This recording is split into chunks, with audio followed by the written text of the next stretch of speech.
വൈശാഖേട്ടനെ കുറിച്ച് പറയുകയാണെങ്കിൽ ചെറുപ്പത്തിൽ ഞങ്ങൾ ഫുൾ അടിയായിരുന്നു. ചെറിയ കാര്യം കിട്ടിയാലും അതിൽ തല്ലുകൂടി നടക്കും. പക്ഷെ ഒരു ഏജ് എത്തിയപ്പോൾ ഫുൾ റെസ്പോൺസിബിലിറ്റി ആയി ആൾക്ക്. അപ്പോൾ അത് കണ്ടിന്യൂ ചെയ്ത് പോകണം എന്നാണ് ഞാൻ വിചാരിക്കുന്നത്. പിന്നെ ചേച്ചീനെ കുറിച്ച് പറയുകയാണെങ്കിൽ ആള് വൈശാഖേട്ടന് മാച്ചായ ആള് തന്നെയാണ്. അപ്പോൾ അവരുടെ ഈ ഒരു കല്യാണം എന്തായാലും ലൈഫ് അടിപൊളിയായിട്ട് മുന്നോട്ട് പോട്ടെ എന്ന് ആഗ്രഹിക്കുന്നു. ആശംസിക്കുന്നു.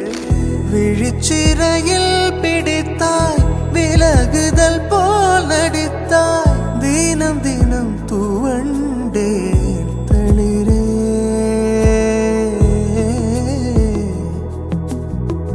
நதியென நான் நடந்தேன் அணைத்தடுத்தும் கடந்தேன் கடைசியில் கலந்தேன் கடலே எல்லாம் தெரிந்திருந்தும் புரிந்திருந்தும் சும்மா இருக்கும்படி சொன்னேன் 100 முறை.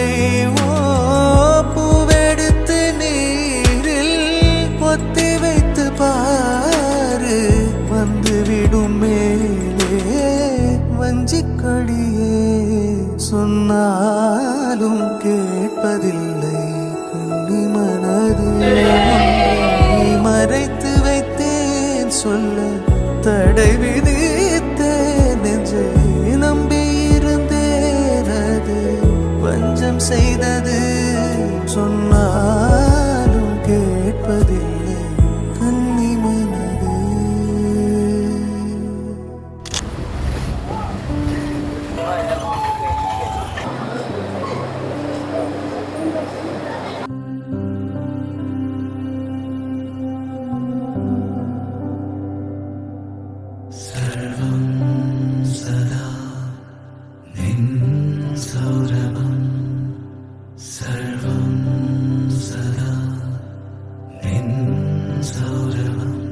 നഭസിൽ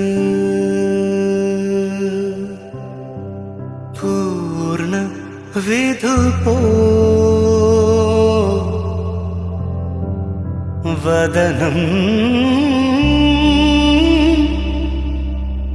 മനസോ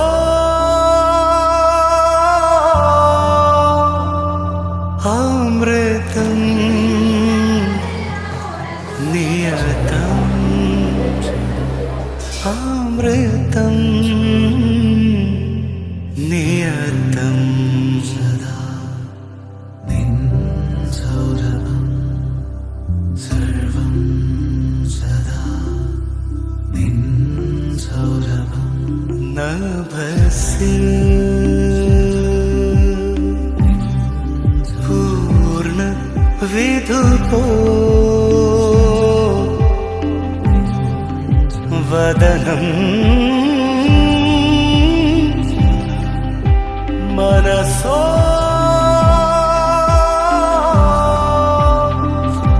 അമൃതം നിയതം അമൃതം നിയതം.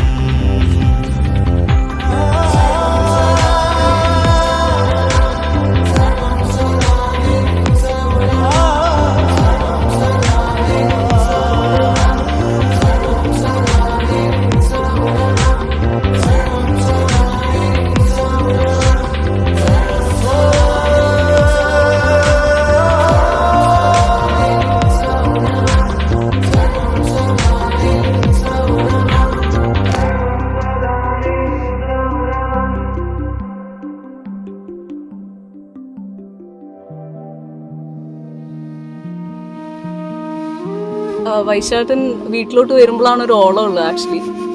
ഇങ്ങനെ വരുമ്പോൾ എല്ലാവരുടെ അടുത്തും സംസാരിച്ചിരിക്കും. അതേപോലെ ചേച്ചിയും നല്ല സംസാരവും കാര്യങ്ങളാണ്. അതുകൊണ്ട് രണ്ടാൾക്കും ഞാൻ ഹാപ്പി മാരിഡ് ലൈഫ് നേരുന്നു.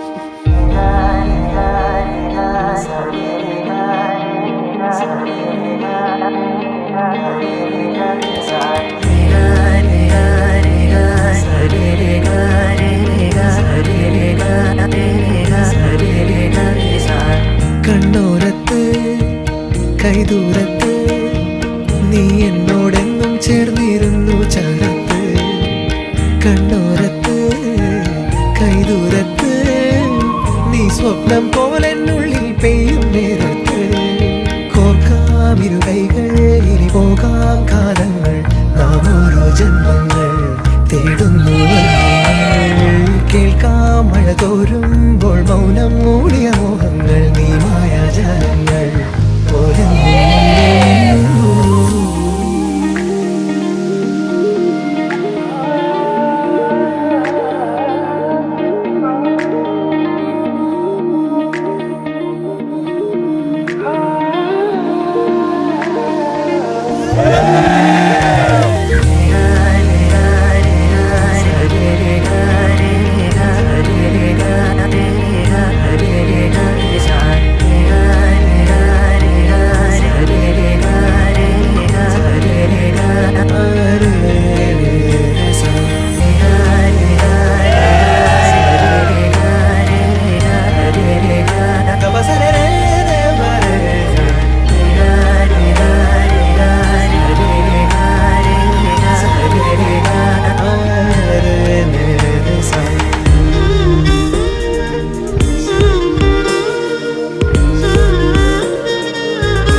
ശ്രുതി ചേരും മൃദുഗീതം ഇനിയെന്നും വഴികാ